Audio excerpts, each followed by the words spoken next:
Welcome to Precalculus Concept 11A, all about complex numbers. There's 4 boxes, and today we're going to learn how to add and subtract complex numbers. So let's get started right away. The first box is all about the imaginary unit. So everything that we're going to learn today has to begin with understanding what the imaginary unit is. And back in the day, there was no solution for this equation right here. What number can we square to get negative 1? There is no number in the real number system that we can square to get negative 1. So mathematicians invented a way to expand into a new number system called the complex number system, and it's all based on this thing called the imaginary unit. So here's what we're going to define, okay? So we're going to define something new, okay? The square root of negative 1 is going to be what we call the number I. Okay, so I is equal to the square root of negative 1. I stands for imaginary unit. Okay, so therefore, that means that if I take I and I square it, I would have to get back the number negative 1, which allows me then to solve that equation before. So the first part of our lesson is understanding what the imaginary unit is. And we have to define as I is going to be the square root of negative 1. Therefore, I squared has to just be regular negative 1. Box number 2 is all about understanding complex numbers. So for us, the definition of a complex number is going to be a number that is in the form of the following: a plus or minus b I. So let me explain what these pieces mean, okay? The a part, this is going to be any real number.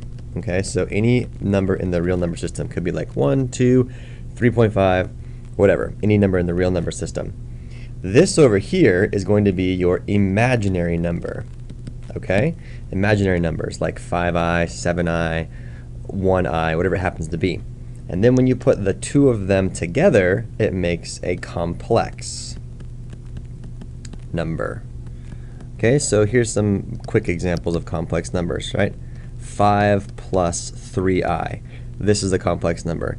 Negative 7 plus 2i. That's a complex number. 9 is a complex number because I could write it as 9 plus 0i, right? So don't get fooled by that. So these are all examples of what we call complex numbers, and we need to know that a complex number has 2 parts. It has a real number part and it has an imaginary number part. Put them together and you get a complex number. Box number 3 is learning how to add and subtract complex numbers. It's the very first thing that we do once we actually understand what a complex number is. And this is pretty straightforward. All we're going to do is I want to add the number 5 plus 3i to the number 6 minus 2i. So I have 2 complex numbers here, and I'm trying to add them together. And my stylus is broken. Okay, here we go. You do exactly what you guessed you would do. You just add the common parts. So I'm going to add the 5 and the 6 together because those are the real parts. So 5 and 6 give me 11. And then I'm going to add the imaginary parts together. Okay, so 3i minus 2i make positive 1i.